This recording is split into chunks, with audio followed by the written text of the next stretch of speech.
अस्सलाम वालेकुम, मैं हूं इकबाल सहर और आप देख रहे हैं रियल न्यूज़ वर्ल्ड।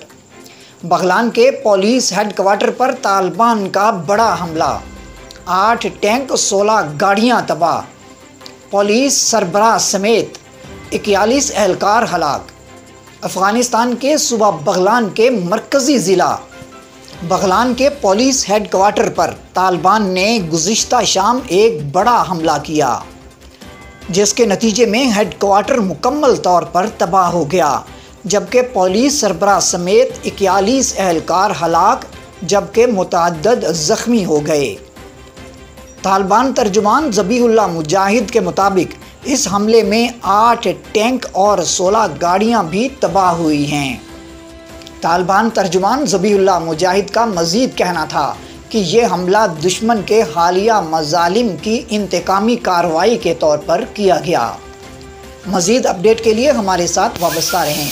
अगर आपने हमारे चैनल को सब्सक्राइब नहीं किया तो कर दीजिए, ताकि हमारी नई वीडियोस आप तक बर वक्त पहुँच सकें। मुझे दीजिए इजाज़त। मैं हूँ इकबाल सहर और आप देख रहे हैं रियल न्यूज़ वर्ल्ड। इस्लाम जिंदाबाद, पाकिस्तान पाइंदाबाद।